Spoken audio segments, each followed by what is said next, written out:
Hey guys, welcome to another East Coast Rams podcast. I am your co-host Ashton here with my awesome co-host Zac. Happy holidays, Merry Christmas, Happy Hanukkah, all the holidays in there. How you doing, Zac? It's that time of the year. The Rams gifted us a pretty nice W, not perfectly wrapped, and we'll go into that a little bit more. How you doing? Oh, I'm doing great. I mean, like you said, the Rams won, so Victory Monday is just even more sweeter than normal Mondays, just because you get to go into the office ready for work, super excited that your Rams team won. Probably should have been a bigger blowout than what it was. We'll get to that here in a bit, but it was still good. How are you, my friend? Doing great. Christmas shopping almost done. Santa's getting a lot of goodies, for all the special children out there, and my family, just having fun doing it all. Guys, enjoy your family. Try to take this time out, and the good thing is we got a game on Thursday. We get to look forward to that and not have to worry about a game on Christmas Day. As fun as that was, my family didn't appreciate it as much, so I'm hoping we can kind of stay away from the Christmas Day games for a while. We can enjoy the family and then worry about business the week after Christmas and getting into the playoffs.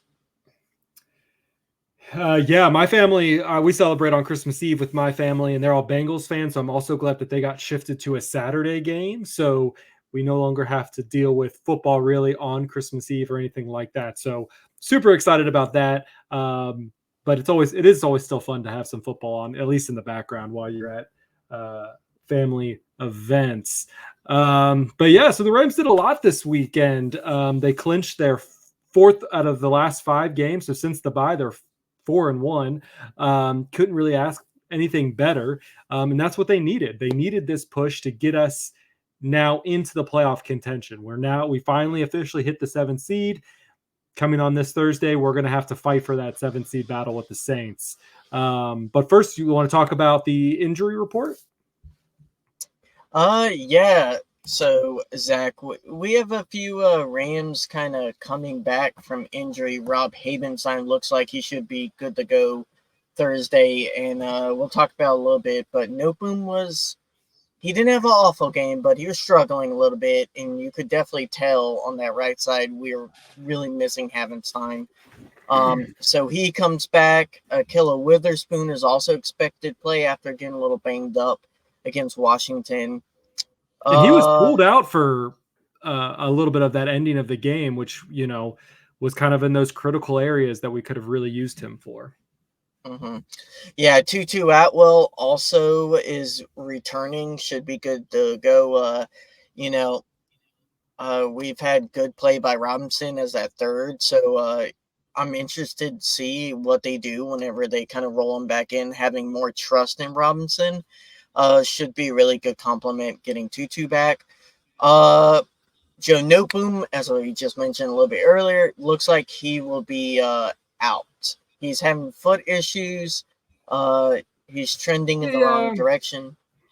It's a do not participate, but again, today I don't really think many people. I mean, it was just probably more of a walkthrough today, just because of yesterday's game. Really won't know until Tuesday's injury report to see if it's anything more serious or not. But all these guys are trying to recover. But having Havenstein back definitely will definitely boost up that right side for sure. Mm-hmm. Yeah, and Trey Tomlinson also kind of left the game with a hamstring injury, and he listed a DMP on Monday. So a few DMPs to kind of be worried about. Yeah, but like we kind of mentioned, we're now looking at the NFC playoff hunt. Right now, we're sitting at 7. This past weekend, the 49ers did clinch the NFC West title. So they are the NFC West champions. We're in second place currently in the NFC West, but hitting at that 7th seed. And we're going to kind of break down the game on Thursday here in just a little bit. But this does have major repercussions. I mean, not only for the Saints and for the Rams, but it also kind of hits the other teams pretty hard too. So we'll kind of dive into that. But do you have any initial reaction? The Rams getting into the playoffs, at least as of today. We'll see what they can do on Thursday.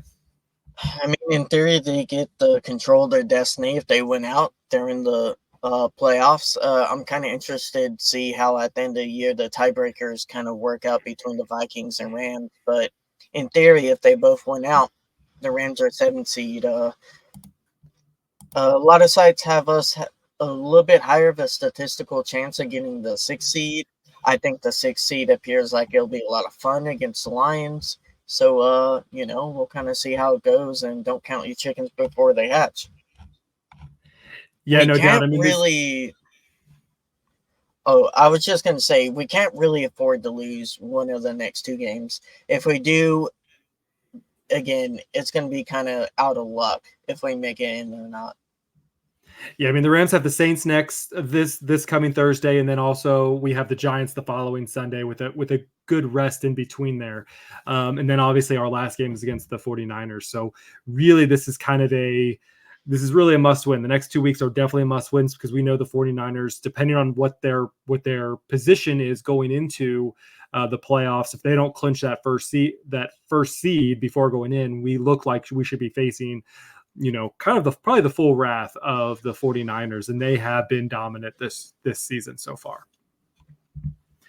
But yeah, as far as the games this past weekend, I mean, definitely helped. The Bengals definitely helped us out by knocking the Vikings down a notch, and obviously Tampa Bay also helped pushing the Packers down a notch, and then having the Rams, win, push them even further up into that notch. So the Rams just need to keep on winning to kind of keep their chances alive. And the Vikings have to place the Rams away. The Vikings have to place Detroit 2 more times in the next 3 weeks. So Detroit can also do us a solid by, keep pegging, knocking the Vikings down too. Let me ask you this, Zach. Would you rather face the Lions, the Eagles, or the Cowboys? Out of those 3 teams. The Lions, the Eagles, or the Cowboys. Probably, if we're going to be home. They're going to be away. The Rams are going to be away, no matter what we kind of how we slice this. So I would say I would face the Lions. Yeah, I'm same there. I love Jared Goff, and I think I don't really want to see it because I don't want to see that heartbreak for either side. But it's one of those things where if I have to pick one, I think the Lions are the team that, when we move in home, the fans are going to still love Stafford, even though it's going to be loud and crazy there.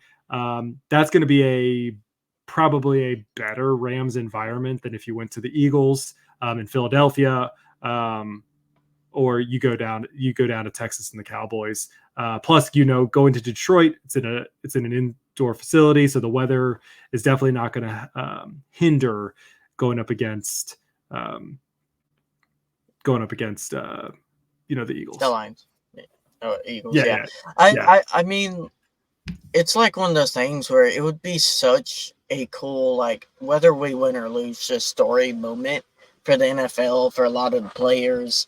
Kind of like a full circle moment between the Lions, Stafford, and if they win, I'll be happy for Goff. Of course, I prefer the Rams win, and I feel like they have the best chance against the Lions because the Lions have been slightly more inconsistent than the other 3 big NFC teams. So we'll kind of see where the chips land if we can get in or not. And it's still not guaranteed. Like, we have to play the Saints. That's going to be a big game for seeding. Big game. Yeah, for sure. All right, so let's talk about this Commanders game. It was a 28-20 win. We kind of alluded to it earlier. Really, this game should have been a bigger blowout than it did, but there was some miscues on the offensive side. And then, the Commanders offense kind of rejuvenated itself going into the fourth quarter. So 28-20. What were your kind of initial reactions to how the game kind of started off? it's a lot of the same inconsistencies, especially in the red zone for this offense. The inability to score touchdowns passing the ball, especially early red zone trips. I don't know why their execution is so bad. Um, I think some of that has to do with some, at least in the last 2 weeks, teams focusing on that right tackle spot with Noteboom being a little bit weaker at pass protection than I would say we normally are with Havenstein. Yeah, But overall, to be fair to Noteboom this week, he only had 2 pressures against him. So going through him, so he actually played better this week than he had in the previous week when he had to fill in for Havenstein. I mean, even Sean McVay kind of went into it this past week or into his presser. It's kind of on him as far as the play calls that they're making in the red zone. We saw this both last week and this week. Last week it was 11 straight run passes that was pushing the ball downfield, super efficient. And then we go to 3 pass plays, and then we have to settle for a field goal. And they did this. They didn't do it the same because Stafford was slinging the ball left and right down the field, but they were still running the ball and doing it. But then again, when they get to the red zone, they go again with 3 straight passes and didn't even attempt to go for a run. So it comes down to the play calling in that red zone. yeah, play calling in red zone has to get better, especially against a very poor secondary like Washington has. Their D line is really good, so I can kind of see not wanting to go very run heavy, especially in the first half, and you got to weaken them down. Kyron shown kind of like a rookie level moment. I know he's a second year player. He got kind of redshirted his first year. You cannot do that twice in a game. Once things happen, it is what it is. But you gotta pay attention to ball security, and if it happens more than once, that's just a mental error at that point. And the way he was running with that ball was kind of reckless. Yeah, I You mean can't do that. the first one I think was the oopsies moment. The second one was definitely, you had the previous one to kind of realize what was happening, but at the same time, the second one, he thought he busted out and he was going to make a way longer play than he did. And so he was more concerned about running it into the end zone for, let's say, than he didn't think he was going to get hit, so close. So he was more, again, going with speed than ball security, and then obviously what led to that second one, which was disappointing. But kind of going in the first half, the Rams defense played really well that first half. I mean, they, out of all the drives they had no points going into the second half for Washington. They held every drive but one to three and out, or there was 1 4 and out. And on their second drive, they were able to stop them on downs. I have no idea why the Commanders thought that they should, go for it, just kick the field goal, tie the game up, and let's move on. But they ended up trying to go for, going for it on fourth, and the Rams stopped them. And, so being able to goose them in the first half was really well done by that defense. Well, I mean, the analytics there say like you go, especially against a team like the Rams that can score points, you got to go to convert it because your percentage chances go up significantly if you can score there, especially a touchdown. Kicking the field goal reduces it. So I understand from that point of view, but I mean, I it was don't a know fourth the and way one. their defense, the way their defense was playing up to that point. I think you give them another chance, to make another stop. Personally, but analytics I mean, says otherwise. it was fourth and one. They decided to go on a pass play. I mean, probably not the strongest suit, but it is I think what we it had is. stopped 2 runs right before that. In fairness, I believe. Um, Maybe I'm wrong there. You might be right on that one. Yeah, at least 2 of the 3. Yeah, you're right. So 2, the first one and the third one were both run plays and they couldn't get it in. So they tried to pass. Yeah. I mean, I get it, but it's at the beginning of the game. I know that you may not have so many opportunities to get down there. I mean, they had 2 of our turnovers that didn't lead to any points. So you get what you can take. I think, especially, you want to give your team some momentum, and I think you lose momentum if you get turnover on downs and don't get any points out of the game. I mean, they were on a hot streak that drive. People forget they were going. They converted a 4th down earlier that drive, and Sam Howell was passing good, making good reads. Their run game, Gibson was doing decent, but yeah, it was fortunate for the Rams. They went for it, and we were able to get really good pressure and kind of force incompletion. Yep. But as far as the first half goes, I was pretty proud of the team. I was proud of Kyren Williams to be able to kind of get back after he fumbled the ball. Outside of those 2 fumbles, the Rams, the offense really played really, really, really well. It stinks that it went that way. I mean, Matthew Stafford was 25 for 33, 258 yards, 2 touchdowns. He was sacked 3 times, which is not something that you ever want. But he himself played well. Kyren Williams, 27 carries for 152 yards, passing his 1,000 yard threshold for this season so far. So kudos to him. I mean, obviously, that's something to celebrate. It just stinks that it also came in the same game that you had 2 fumbles. Anything else you want to say kind of on Stafford's kind of performance? I loved watching Stafford.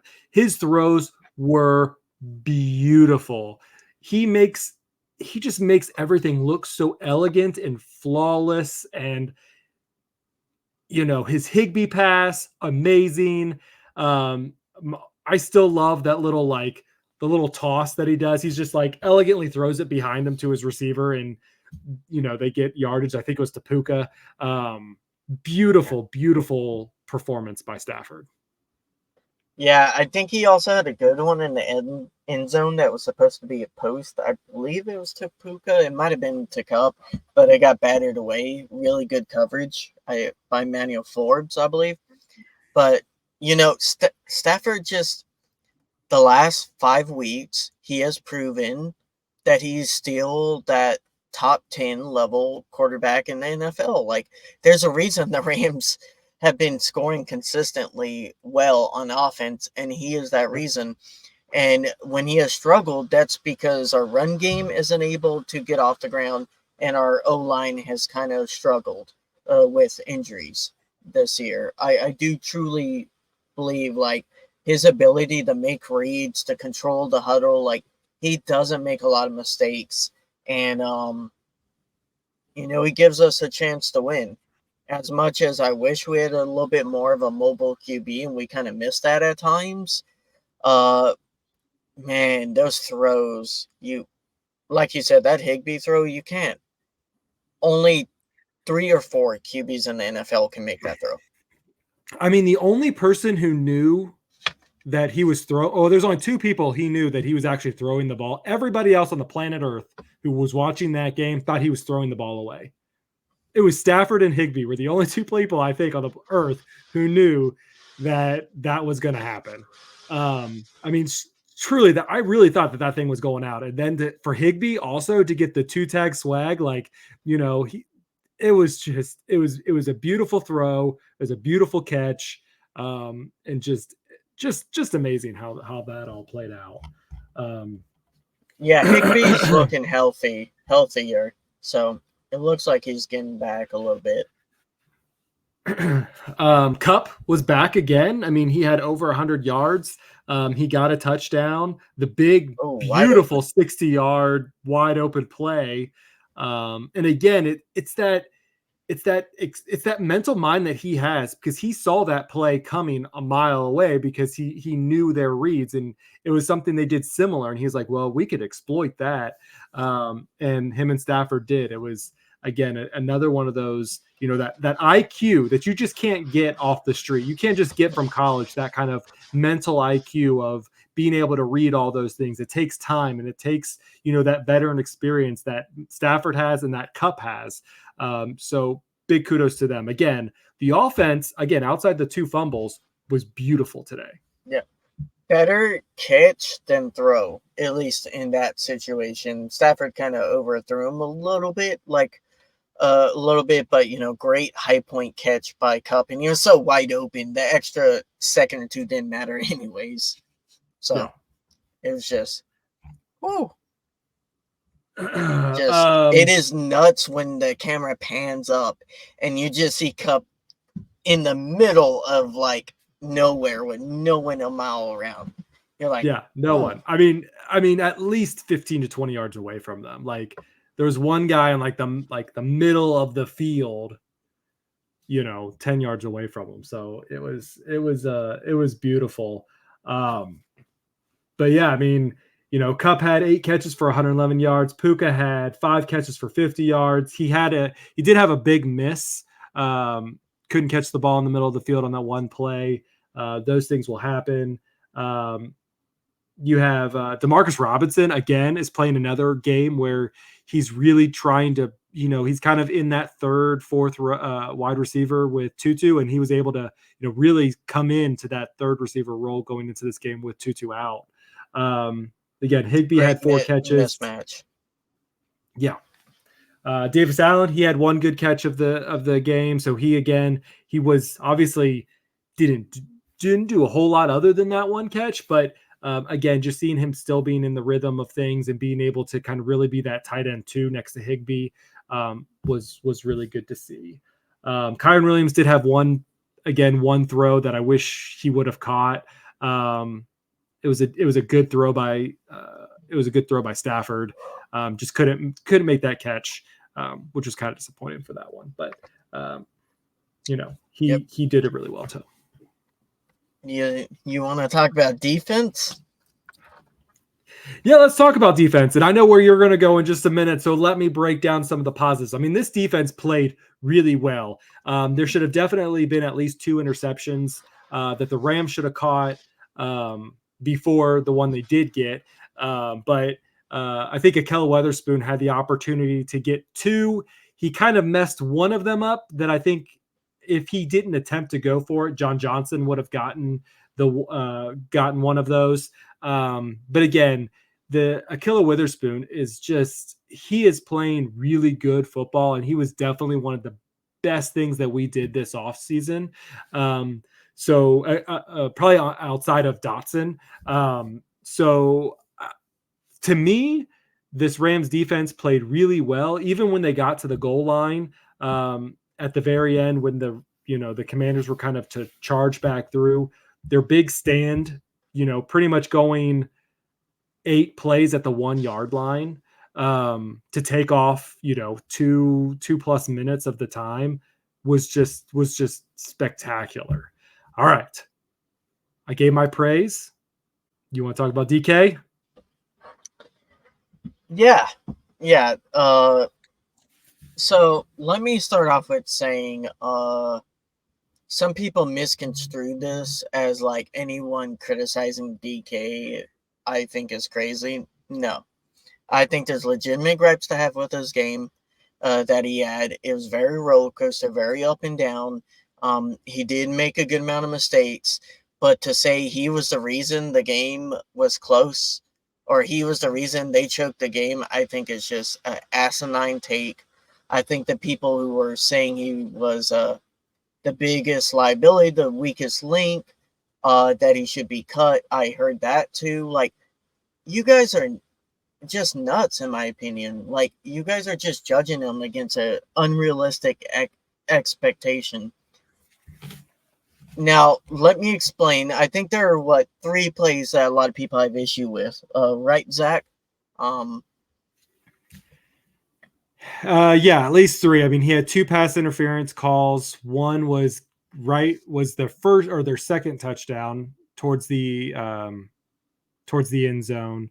That was and then his other one. Yeah. and then the other one that was in the end zone. Yeah, Um, after 4 plays. But let's go in the first touchdown. That's just a great catch by a great player. Good coverage by DK. I guess technique wise, he could have placed his hands down a little bit differently, but you redo that catch 9 times out of 10, the wide receiver's not going to catch that. Only a few NFL wide receivers going to catch that touchdown. Um, just a great play. It happens. It happened to Jalen Ramsey. It happened to DK. That second touchdown, I will die on this hill. I think people blaming DK for second touchdown are crazy. Yes, he shouldn't have held. That was a flag. And yes, he would have been liable had Terry caught a 10 to 15-yard pass. But the fact that he stopped the touchdown to start with, when that should have been on a safety, the tackle Terry, when he got into the second level, that's on whoever's zone that was supposed to be. Not really on DK to stop that touchdown from happening. And he still made the play. Of course, fans don't give him any credit for it. All they see is him getting beat and then tackling him. And, no one would have cared. I Let me rephrase that. People wouldn't have cared even if we didn't allow the touchdown. Right? And yeah. the flag, I mean, we've seen that type of holding not get called consistently in the NFL. I think refs are pointing it out because he's leaning on it a little bit too much and he has to get better technique.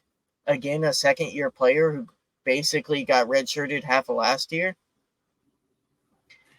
Up and So down game. I'm gonna play devil's advocate because I do agree with most of what you're saying. I think when it comes to the fan base and when it comes to people who are not as maybe in depth into watching back the film tapes and watching how this team develops, and they're just there to watch the game as it plays out. I know personally, my wife watches the games with me. She does not like DK. She thinks that he is a guy who always comes in. He's always flagged, which he is. I mean, you go in to watch almost any Rams game, he's flagged at least once or twice per game for something that to anyone normal or to any normal person watching the game just seems ridiculous. Like he's always getting called for pass interferences, things like that. Many, many times those pass interference plays prevent the touchdown. And if you prevent the touchdown and you're able to either only get 3 points or you're able to eat up the clock, then it was well worth to do the pass interference play. 100% agree. But I kind of want to take it back to this game. This game, though, he was targeted 8 times, and 7 of those times Washington caught the ball. You look at it where the 3 touchdowns, 2 of them were because of DK. 1 of them was because they tripped him up at the 1-yard line. So potentially, again, if you look at, I understand what you're talking about the safeties, but when you look at it, that was his guy. Almost got 3 touchdowns on him. But he was the one who also caused the pass interference, which again, I think it was a 4th down play. Was it going to be a touchdown? Was it not going to be a touchdown? I don't know. But then you give it another chance of having another 4 downs. And they were able to eat up the clock. The defense did really well on the 3 drives, and then they were able to get that square that knocked last one in. So do I blame him a lot? No. But when you look at the perspective of him, you see the flags being called. That's where people have issues with it. They see him as the one who's always getting beat, who's always getting the flags on him, the troublemaker, if you will. And I think that's what the fan base and, normal everyday fans, that's what they're seeing. Again, I'm not necessarily saying people have to like him or think he's a good player. He is just not the weakest link and not the reason this game was close. No, I don't think so. Just But I think don't when you think look in that's when you look in this offseason, I do think that they're going to look at that cornerback's position a little bit more, and they're going to figure things out. And I hope they sign Witherspoon. I think he's been a great asset to the team. But I do think that that's going to be a spot, and we'll talk about this in our draft, post session. I really do think that that's something that the Rams are going to look at. And we can talk about why Kobe Durant or why Trey Hodges hasn't been on the field, but that's because they've been really bad at practice, and that should tell you something. Maybe the coaching staff is wrong about that. Maybe they need to give them more chances. But, even Kobe Durant's not playing much. I mean, he played 32% of the snaps this past week. I mean, really, when you're looking at the cornerback position, it's really Kendrick and it's Witherspoon. They're playing, into the 70 to 80% of every snap. Witherspoon didn't play as much this week because of his kind of late in the game injury. Things like that. Anything else about DK? I think we kind of covered that one. I mean, again, do I think he's a cornerback one? No. But do I think he's a complete liability?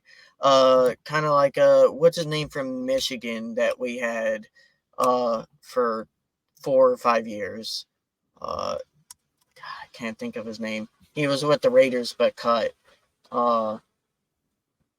But either way, we had him, and he just struggled the entire time he was with us. And I don't think Derion Kendrick, he shows sparks of being a great player, and he has a little bit of promise. I think he's a solid cornerback 2, potentially a great rotational cornerback 3. I do think he's worth keeping his rookie deal. But the fans, expecting him to be lockdown corner against Terry McLaurin is nuts. And I think people have the wrong type of expectation from him. That second touchdown, no matter what people say, we use a lot of zone match. We don't do a lot of man, and we do mostly zone and zone match, which basically means it mimics kind of like a man, and you follow that person throughout your zone until you have to hand them off. And the fact that people just instantly see a 30, 40-yard touchdown and they blame the DB when it's probably the safety's fault, it's just, it is what it is. He stopped the touchdown, so. Yeah. I mean, so kind of going back onto the second half defense, when we had such a big lead going into the fourth quarter, I mean, at one point it was, 28-7. We kind of saw them stop playing Aaron Donald for a while. I think they were trying to rest him. This was a short week, things like that. But all of a sudden, now it's 14-28, and they bring in Brissett, and he's taking them downfield and things like that at a more efficient rate than Howell was. And so then they had to get Aaron Donald back on the field. I mean, he only played 65% of the snaps this game. So very, very interesting play they did there. But as you get the Rams were kind of putting their backs up against the wall towards the end of that game. And I think that was the scary point for everybody was, could they really lose this game? And kind of got scary there for a little bit. But with Aaron Donald, Ernest Jones, Witherspoon, those guys playing at those positions. I mean, even the safeties positions have been, for the most part, pretty good. I mean, obviously, there's been some miscues over the last couple of weeks, which have caused the big plays. But overall, our defense is playing well, and they're playing well against good teams, and they're playing well against bad teams. Obviously, when you're on the field, the more things are going to happen. And they were playing more soft and letting the time run up. But you get those long, deep throws, and you get the pass interference. Yes, I know that he saved the touchdown, but if you could deflect it and not allow it to happen, Howell wasn't very accurate, really, as it was on those deep throws. So, the closer those longer throws allow not as much time taken off the clock, and I think that was what the Rams were going for. Yeah, from that perspective, it was fine. But we can talk about special teams. Zach, kicker missed a kick that would have basically made us not all have partial heart attacks for the last 10 minutes of the game. Yep. Uh, you got to make that kick. That's Yeah, I mean, anything under 50, he should be able to kick. I mean, realistically, if you ask for him to go above 50, that's something that maybe we can have a discussion about. But when you're under 50, and you're definitely under 45, those are things that you need to clean up. We'll see what Maher was happens. making those kicks. Yep. All right, we're not going to bring up Well, the Maher anymore. We need to move on. Maher's gone. He's gone. We have Haversick. We don't have Crosby. I don't We think got that's gonna last. I really don't think he's gonna last. we'll we'll see how he does against the Saints on Thursday night. So other than that, final play, they try to do an offside kick. Cooper Kupp, smart IQ, punches it out. Rams are able to secure the win. So very, like I said, the two fumbles. Outside of that, this game was very positive. I think the Rams could take a lot away from this in a positive light, and then take that on against this Thursday against the New Orleans Saints, who are also 7-7, looking to get into one of the playoff spots. Go up against Derek Carr. What are your thoughts about how this game could look like? Thursday night primetime game in SoFi. Yeah, Saints are a sneaky good defense. Really solid D line. Good safety pair. I think their cornerbacks. Outside of Lattimore, kind of lackluster. But overall, it's a really solid defense, above average, good to, I would say good. Their offense is what has really struggled this year. They have moments of being really good and multiple with like Taysom Hill and uh, Carr. Yeah, I couldn't think of his name for a second. Like Carr has struggled to throw deep. And Michael Thomas, I believe he's been healthy for the most part. So it's like one of those teams where like I don't feel like they use their offensive weapons correctly all the time. And the play calling is probably more of an issue than the talent offensively. I don't know much about their O line, but it seems like Carr gets pressured a lot too. So, So it looks like Thomas is out, and he's mhm. likely to miss. He's been on IR, I believe. What about Olave? I think Olave was out last week too. Olave was out this past Sunday. He is also he's on the injury report list as did not participate. So we'll see how that goes. The other one was Lattimore. Is also Lattimore. Lattimore is also unlikely to play against the Rams. Yeah, that's gonna be a lot of practice squad wide receiver guys. So if Olave doesn't play, so yeah, I mean Olave's been their top receiver this season. Obviously, like I said, Michael Thomas has been out since week 10. But he has 72 reception, 918 yards, 4 touchdowns. So he's doing well there. But when you look at this past game that the Saints just had, again, it was the Giants, and they did, beat them pretty well. He passed to 10 different receivers, and they weren't named Michael Thomas, and they weren't named Olave. So it's just tricky, tricky good, or sneaky good. He's like been a special teamer and like the returner for like 2-3 years, and he's starting to get more and more snaps as wide receiver. And I like him. I think he's a solid wide receiver. Yeah, I mean, you have Shaheed, you have Johnson, and you have Kamara, which Kamara is that kind of, that dual threat of the running and of the passing game. But at the same time, Kamara hasn't really had as much of a a season as I think he would like. I mean, he's had 161 carries, 630 yards, 5 touchdowns, averaging about 3.9 yards per carry. So he was injured for, or I think he was suspended for the first 3 weeks. That sounds right. He was either hurt or suspended for 3 weeks. I can't remember which, but so that's an impartial season, but still, like you said, it's not as great as he's normally used to. I think partially because the passing game has struggled a little bit. Well, I mean, even this game, the running game kind of struggled. I mean, they didn't even hit 100 yards, with their 2 running backs, Jamal Williams and obviously Kamara. So, 28 carries for 87 yards. It's averaging 3.1 yards per attempt. It's just not something that you want to see when again, realistically, the way you win games is you kind of marry that pass and the run.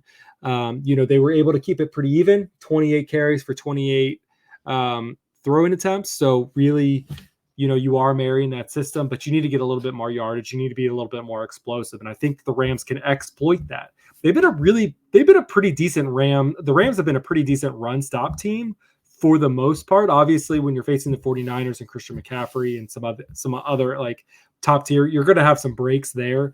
But for the most part, they've been doing pretty well at being able to kind of contain that run. So hopefully they can continue down that path. Yeah, especially second half of the season, you see some of the younger D linemen get better. I think that's partially because Kobe Turner has kind of like grown a lot, especially in the run stopping department. Edge, maybe you feel differently. I felt like, because I think there were 2 injuries against the Commanders on their O-line, and I felt like we weren't pressuring at all. That's a problem. Yeah, I mean, anytime that we saw anything was from Ernest Jones coming down the middle, like being able to break the middle and, get to Howell pretty quickly. But other than that, like you said, I didn't feel like our edges really put enough pressure on a defense or on an offensive line that, like you said, they had injuries. They weren't playing their full 5 starters. So it was just very interesting to see how that worked out. Yeah, we got to be able to get pressure with 4 people against a backup lineman. Yep. I kind of this didn't hit me, or it did hit me during today when I was kind of prepping, part of our script. And then I was listening to the Sean McVay show, which didn't have Sean McVay and had Les Snead. But one of the funny things is, like, does it always feel like when it comes down to these games, it's always against the Saints? Like these high pressure games. I think it just goes back to the NFC Championship game, way back in 2018, where the infamous no call on Robbie Coleman Jr. Or Robbie Coleman III. I don't know why I'm blanking on his name. The pass interference call against the Saints. Oh yeah. Roby, yeah. And so it just kind of feels like when we go up against the Saints, it's always for something, and this one's for a playoff spot. I mean, really, we have to win this game. Yeah, I love hearing them whine about how they got 2 more chances after that call to win the game, and they didn't score in either. I love that part that they just leave out consistently. They had a drive after that and a drive in OT. They didn't score in either. That's okay. Can we get over 2018 now? Like they would have smashed by the Patriots anyways. It's only been 5 years. Let's move on. And I feel like it's more the 49ers that we play in critical moments when it comes to like our season, like week 18 of 21, week 8. I think it was the last week of 2018 that we played the 49ers. Can't remember. Or in 2019, where we had to beat them to get in and we lost. And then we had to beat them to knock them out, and we lost in 21. And then the championship later, a few weeks later. So. You know, It all and it all happens for a reason. yeah.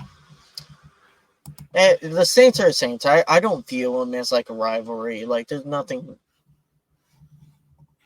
It's just when you think about it, you're just always like, oh man, didn't we just play them in like this big controversial game just a few years ago? And then you kind of think about, well, that was in 2019 when that actually happened. So it feels so much closer than it is, just because when you always think about the bigger games that happen than the smaller games. So I think that's just why that kind of puts that thought in people's head. But I do expect the Rams to win. They need to win. So I'm going to put this in the they are going to win column to kind of keep their season going. You got 3 games left. You need to get at least 2 of the 3. So let's just do it. Yeah, I agree with you. I think the Rams are going to win this. They're the better team. They're the more balanced team.